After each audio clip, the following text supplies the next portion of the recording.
Segurança do trabalho na construção civil, aula 2. Dando continuidade aqui à disciplina.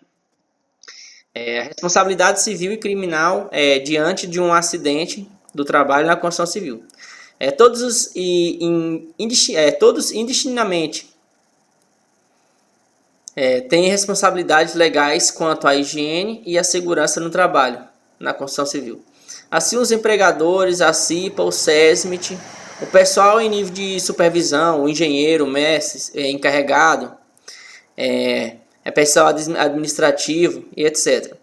Que são preposto do empregador, assim como o médico, o enfermeiro, o técnico e engenheiro de segurança do trabalho. Enfim, todas as pessoas que têm poder de mando, de comando da empresa. Ou seja, porque todas na sequência hierárquica do cumprimento dessa obra, desse serviço, tem um poder de mando e tem um poder de ordem. Ou seja, se alguém está efetuando uma atividade, está com a ordem de serviço, ele está sob a supervisão de alguém. E esse alguém tem um superior que atribui a ele também. Ou seja, toda essa hierarquia vai ter como resposta.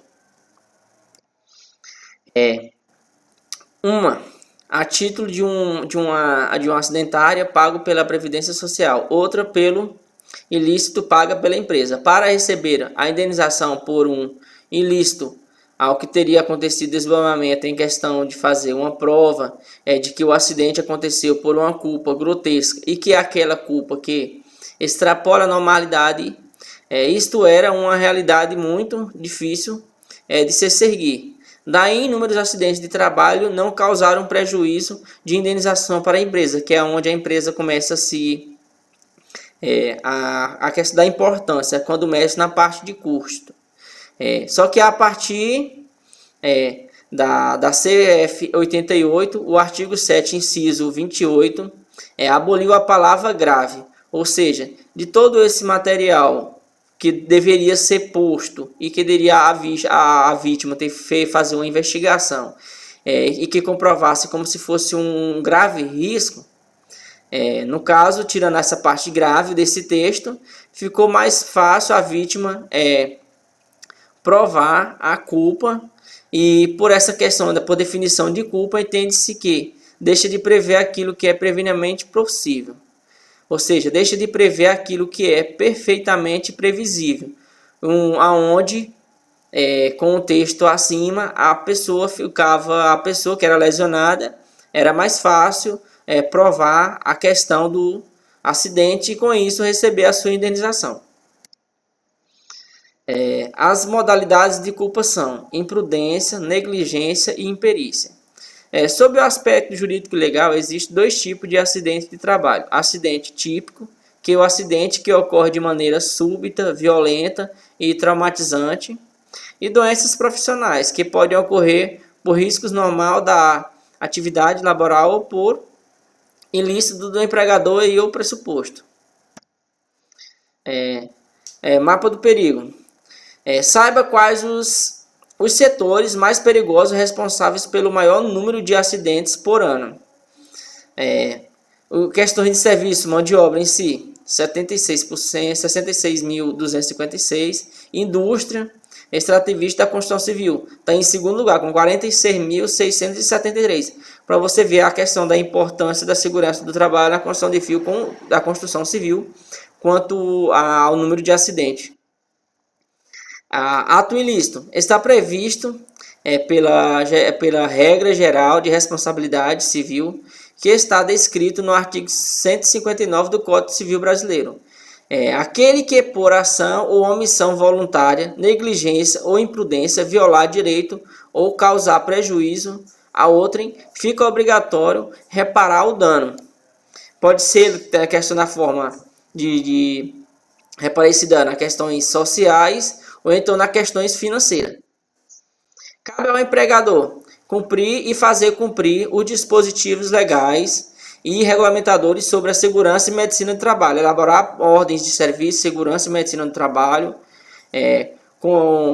dando ciência aos empregados com os seguintes objetivos: prevenir atos inseguros do desempenho do trabalho e da atividade em si, divulgar obrigações e proibir que os empregadores devam conhecer, dar conhecimento aos empregados, treinamentos e punição para quem descumprir, determinar os procedimentos que devem ser adotados em caso de acidente ou doença profissional do trabalho, adotar medida determinada pelo Ministério do Trabalho, adotar medidas para eliminar e neutralizar a insalubridade e condições inseguras no trabalho, informar os trabalhadores sobre os riscos profissionais que possam originar nos locais de trabalho, os meios para prevenir e limitar tais riscos e as medidas adotadas pela empresa. Permitir que representantes dos trabalhadores acompanhem a fiscalização dos preceitos legais e reguladores sobre a segurança e medicina do trabalho.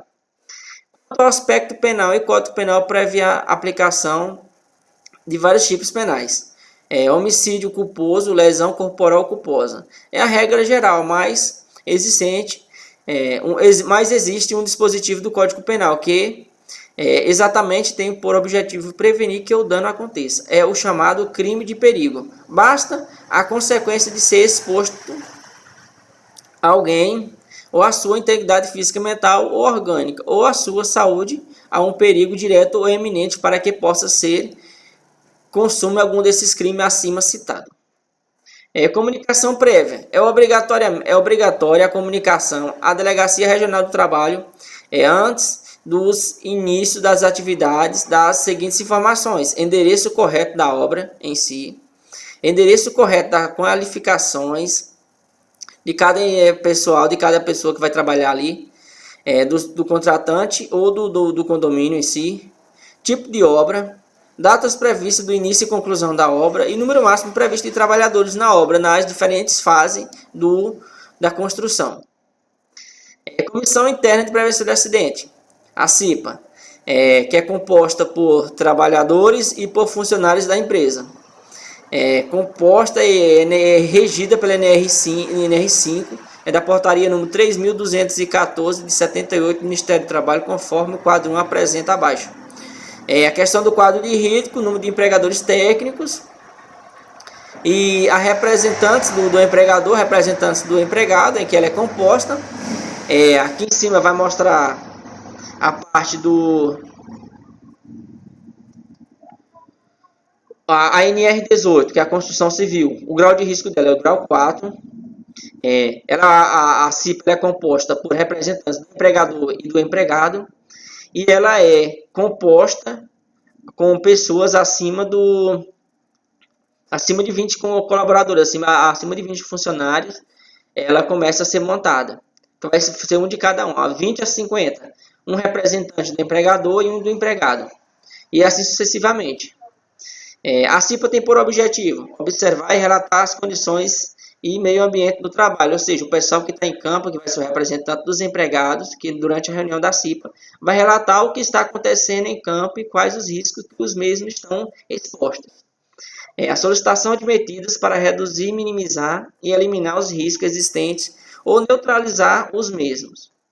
Essa neutralização e esse combate pode ser feito através de EPI e EP6, ou então a troca de equipamento, ou então inovar com um tipo de técnica onde vai ter uma menor exposição.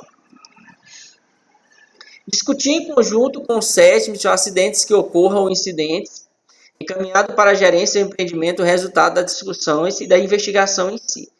Solicitar medidas que previnam a ocorrência de acidentes semelhantes, orientar os funcionários quanto à prevenção de acidentes e outros que venham a ocorrer e que eles estão expostos. A seleção de pessoal. O processo de seleção e admissão do pessoal deve ser criterioso, objetivando o êxito da meta de produção com segurança. Para a admissão dos funcionários, deve ser analisada as condições de experiência anteriores em serviços similares, bem como as condições de saúde disciplinadas pela NR7 da portaria 3.214 de 78 do Ministério do Trabalho. Obrigado pela atenção e até a próxima aula.